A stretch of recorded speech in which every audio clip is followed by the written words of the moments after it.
ఈ రాత్రికి నీ మొగుణ్ణి.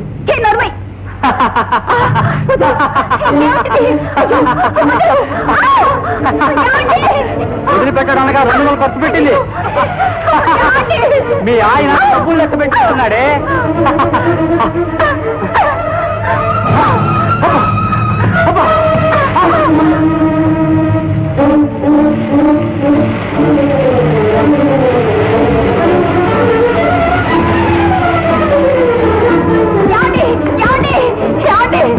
ఏమిటి? ఆ గదిలోకి వచ్చింది ఎవరు? నాకు కావలసిన వాడు నా స్నేహితుడు. ఏముంది? ఏమైందా? కాళ్ళు చేతులు విరిగి ఆ గదిలో గిలగలా కొట్టుకుంటున్నాడు. అంత పెద్ద సాక్షిగా ఈ తాళి కట్టిన ఆ చేతులతోనేనా ఈ శరీరం ఇంకొకళ్ళకు అమ్ముకోలేదు నన్ను కొట్టింది. ఇలాంటి బ్రతకాలంటే ముగ్గురు చాటక్కర్లేదురా. సిగ్గు లజ్జ వదిలేసి అలా వీధకు ముందు నుంచుంటే వేలకు వేలు సంపాదించుకోగలరు. ఇలాంటి నరకూపంలో ఒక క్షణం నా మహాపాపం.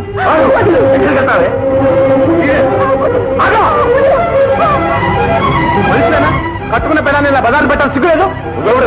ఇది మొగుడు పిల్లల మధ్య విషయం. మొగుడిగా వస్తుంది. ఏం కూర్చోవు?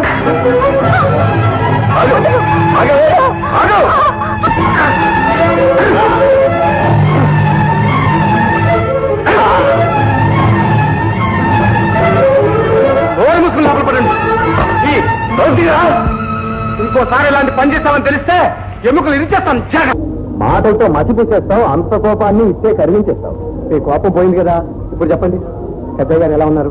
అమ్మాయి గారికి ముహూర్తం అది పెట్టుకున్నారా? నువ్వు అక్కడ లేకపోతే అవన్నీ అయిపోతాయా? వచ్చే శుక్రవారం పెళ్లి. అవును, నువ్వేదో వెండి మొగలంటూ బయలుదేరావు. ఏమైందిట? చాలా వరకు డబ్బు పోయింది బాబు. ఇంకొక పట్టు పట్టానంటే అంతే. సరే, నీ మొగల కోసం ముహూర్తం ఆగదు మరి. పైగా నేను పెళ్లికి తప్పకుండా రమ్మని చెప్పింది కూడా హైమా. వాళ్ళేవారండి, నేను పాట పాడంటే రావుడు రథం కూడా కదలదు. నేను రాకుండా అమ్మాయి గారి పెళ్లి జరుగుతుందా? చూడండి, ముహూర్తం సమయానికి వెండి ముహూర్తం వారిపోతాను.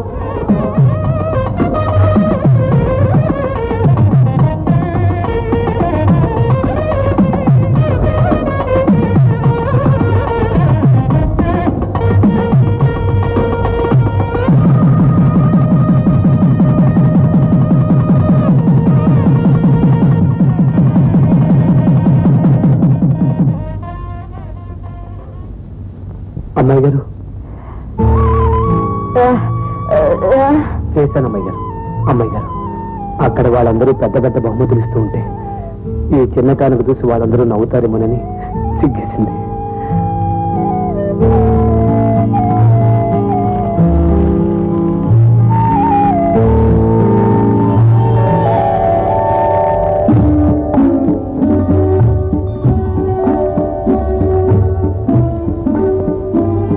నువ్వులమ్మాయి గారు,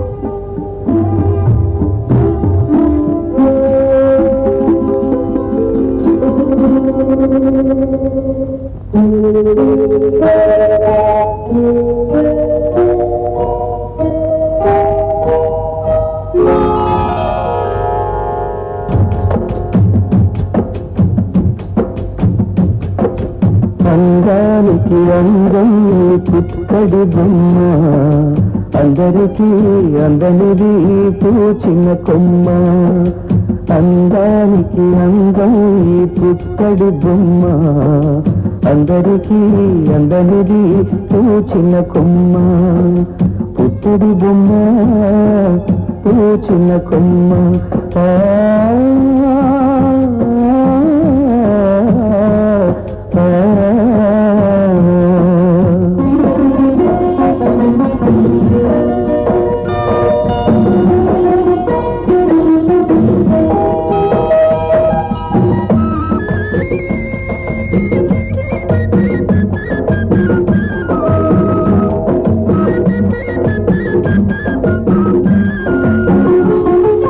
పలకమన్న పలకది పంచదార చిలక, కులుకే సింగారమైన కొలసిగ్గుల మొలక.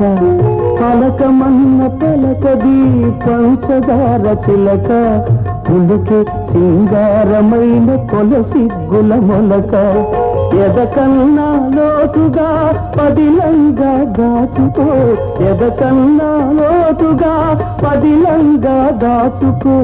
ఎదిరించే కదవిలో పదమూది పాడుకో పుత్తడి బొమ్మ పూచిన కొమ్మ అందానికి అందని పుత్తడి బొమ్మ అందరికీ అందనిది పూచిన కొమ్మ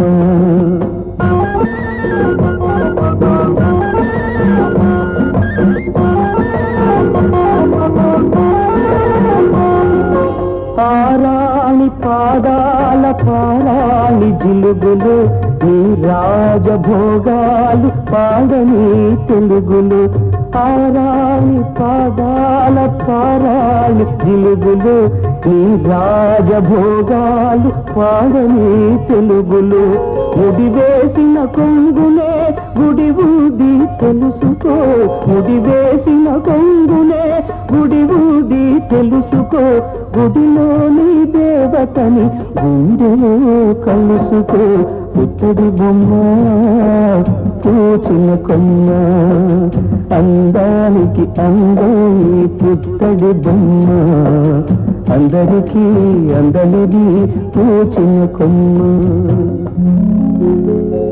ఈ జన్మకింతే ఇలా పాడుకుంటాను ముందు జన్మ ఉంటే ఆకాలి నువ్వని కుడతాను పుత్తడి బొమ్మ పూచిన కొమ్మ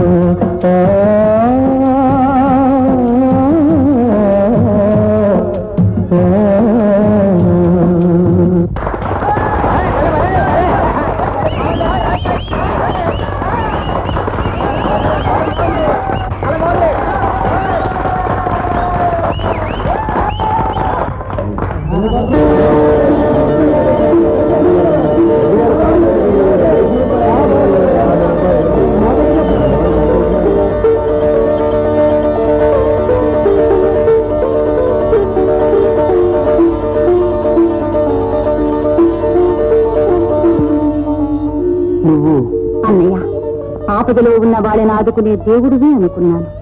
కానీ నీ మధుర గానంతో వందలాది ప్రజలను మేమర్పించి త్యాగరాజుని కూడా అనుకోలేదు. లేదమ్మా, మా అమ్మాయి గారి పెళ్లి నిశ్చయమైపోయింది. ఆ ఆనందంలో నాకు తెలియకుండానే ఒక పుత్తడి బొమ్మను సృష్టించి మాట లేకుండా చేసిన పెదవులతో చెప్పుకోలేని భావాన్ని కాలి గజ్జితో చెప్పుకోగల శక్తిని ప్రసాదించాడు ఆ భగవంతుడు.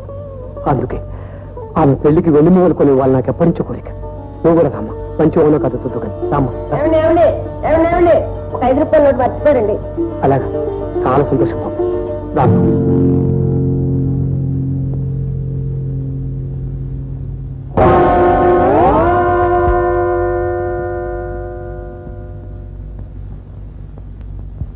ఏమండి, ఆనాడు వెన్నుమూలు చూసానే, అవి ఇప్పించండి. డబ్బు పూర్తిగా తెచ్చేసాను. వాళ్ళు ఎవరివయ్యా? అవి ఇంకా నీకోసం కాసు కూర్చున్నాయి అనుకున్నావా? ఎప్పుడో అమ్మేశాను. అమ్మేశారా? నాకు ఇబ్బంది మాటిచ్చి అమ్మేశారా? మీరేం పెట్టమనిసింది? పోయినయ్యా, ఇంకో చోటు చూద్దాం. అవునోయ్, అలాంటి దొరకకపోతే రాత్రి పురమేశ్వరం మరీ చేయించుకోగలను. ఏమనుకున్నారా ఏమో? ఆగవయ్యా రామచంద్ర, ఆగు. రావయ్యా. ఏంటయ్యా? వాటి మీద నువ్వెంత మోజుగా ఉన్నావోనని సరదా కన్నానయ్యా.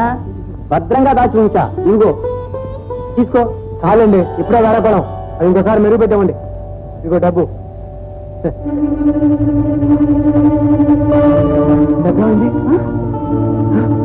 ఏమా, నువ్వు చూసావు కదా? అవును, ఈ సంతలోనే ఉంది. ఏమిటండి?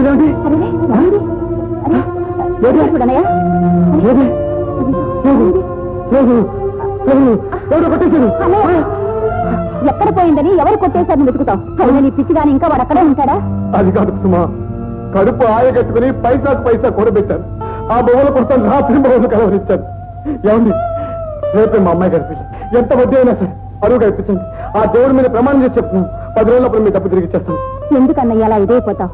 ఏమండి, ఆ మూల ఇవ్వండి, నీ డబ్బిస్తాను. కుసుమా, అన్నయ్య, నాకింత ఉపకారం చేశావి, ప్రతిఫలంగా నేను ఈ మాత్రం చేయకపోతే ఆ రుణం అలాగే ఉండిపోతుంది. అది కాదు కుసుమా. పోనీ అప్పుగా తీసుకో. ఏమండి, దీని తూకం వేసి దీని వెలంతో చెప్పండి. ఏమిటమ్మా ఈ సాహసం? అగ్ని సాక్షిగా ఇది కట్టిన వాడి కట్టుకున్న భార్యని ఇంకొకటికి అమ్మాలనుకున్నాడు. అలాంటప్పుడు ఈ మంగళసూత్రానికి ఇంకా విలువే ఉందన్నయ్యా. ఇది కూడా ఒక వేలి ఉంగరం, చేతి గాజు లాంటిది.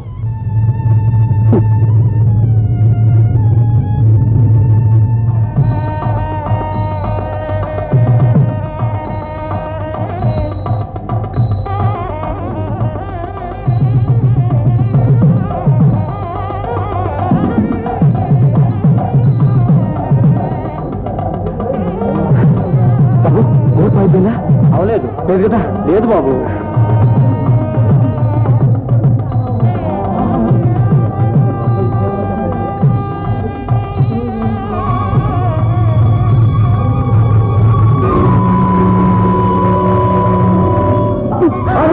ఎక్కడ కట్టావే? నువ్వు మనిషివేనా? కట్టుకున్న పిల్లల్ని ఇలా బజారు పెట్టాలి సిగ్గులేదు? నువ్వెవడేవా? ఇది మొగుడు పిల్లల మధ్య విషయం. మొగుడివా? వస్తుంది ఏం కూర్చో.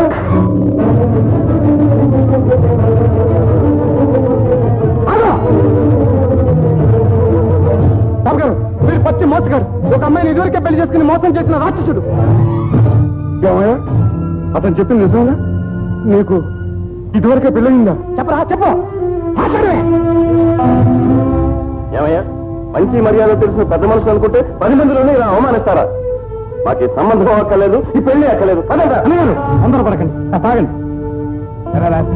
10 మంది ఇంత పెడితే తిని బతికే ముష్టిగా తవ్వి కట్టుబద్దలు కల్పించి పెళ్లి ఆపాలని వచ్చావా? ఇది కథ కాదు, పచ్చి నిజం. వారి అసలు రూపం మీకు తెలియదు. ఏమిట్రా నీకు తెలిసింది? సాంబయ్య చెప్పిందంటూ నిజాలు విచారించుకుంటా. ఏమిట్రా మీరు కూడా ఏమిటండి? ఎవరో చెప్పిన అబద్ధాలన్నీ వచ్చిన సంబంధాన్ని చేతులా చెడగొట్టుకుంటారా? ఇక మీరు పెళ్లి ఆగిపోతే రేపు గట్యం కావాలి. అందుకని అతను ఎవరో తెలుసుకోకుండా కట్టబెట్టి దాని బతుకు బండలు చేస్తావా? నిజం బాబు, అమ్మాయి గారికి ఇది కాకపోతే ఇంకో రాజానికి సంబంధం చూద్దాం. కానీ పెళ్లి ఆఫ్ చేయండి బాబు. ఏ దాన్ని లేపుపోదాం అనుకున్నావా? బాబు నీ కుటుంబం ఎవరికో ఇప్పుడు తెలుస్తాను. మీ అమ్మాయికి ముచ్చు పెద్దతో సంబంధం ఉందని